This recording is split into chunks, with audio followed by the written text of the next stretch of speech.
ye betwaba ena amayoku a yefrɛ wo mo NDC omuma obia no eti asese wo mo de omo hwɛ the current situation and the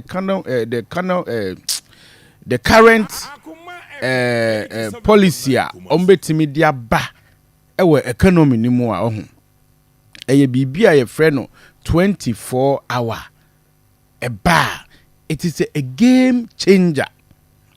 Eyadea ebesisa ama kan se nkita hodie ahokeka economy no ebe boost up ebe peja ahoden abam ama obebu no a onya adwuma nye sejon wo benya adwuma ye and that their omodi 24-hour economy no eba beye ne say eye one job adwuma ba ku ya wo sejon wo ti hu ya wo nipa miensa ntinka wo ye benya wo so miensa ntinka wo wie anopa awia na obiaba anajo na obiaba ade we dey say beboa because say wo hwe Akoma FM na be run 3 shift awia anopa anajo a say the radio station dey ye 24 hours. Oh asema me count the America na say yes ye benya say show we ne ya run 24 hours.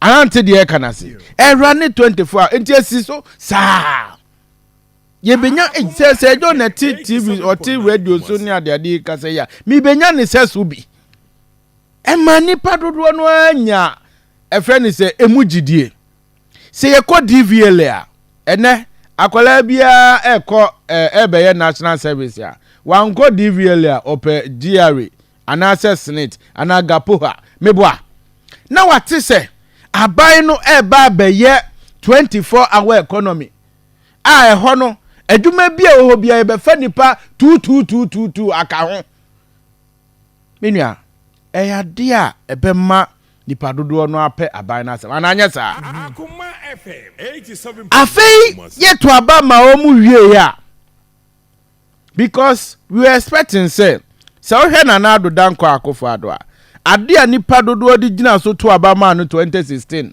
2017 o hya ase eye na dwuma eye free education meboa September 2017 pepepe na wa hya ase. It is a share by way 2024. You did 24-hour economy, and two Abama or more. Oma share idea say 2025. September nedu. You who said 24-hour economy? Ashasi. You we 2025. You about 2026. Say you what the month be money we May. First quarter, second quarter. You who ya 24-hour economy no adane market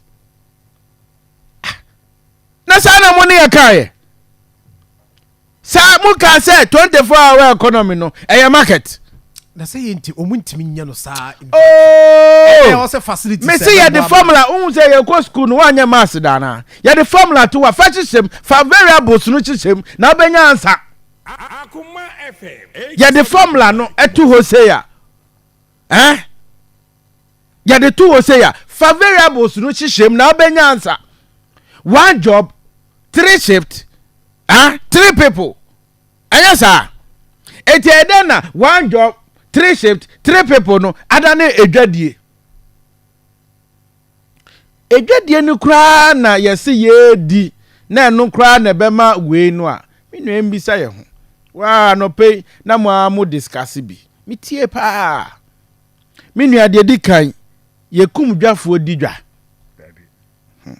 se ye gadie kwa na wo wani so a enye ndisi for na pride wo mo ho na asonse market wa dobra market atonsu market kejetia market nyom no mso musi so ye market ni bi dada enti se bia eno kwa na mo fi se 24-hour economy no ebetimi aboa ade na mo activate sa 24 no e wo hokra me enhwe na mutisi mu a minua ye de 41 district she ade na se ukomu susu a minua ebi na mo okay asuofia ene barekese obi anim se barekese nipa wo ho eche asuofia ba yesi asuofia NDC for doors wo ho ntino yemfa market no enko ho sana hwana kai misi mi mafaka akọ barekese market emanu kura omunko school dodo no a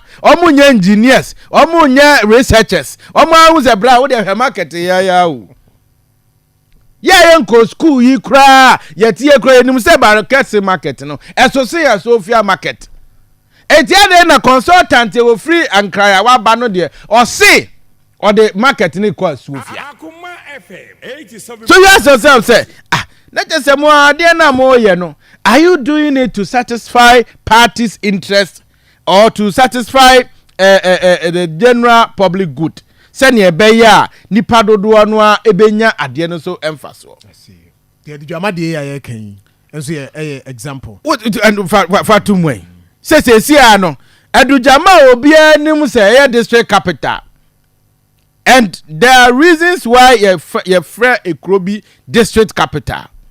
What you say? And say free Ekrobi district capital, there should be other expected developmental projects. Yeah, and what say? Me catch us me no local governance. Me machine. Me didn't penny for now say mati near mass. That is why I'm always on the regional minister. People don't understand me. Do I understand development? It is a edujama ho. Now I say there be. Yamfa nko enom say abesonwa.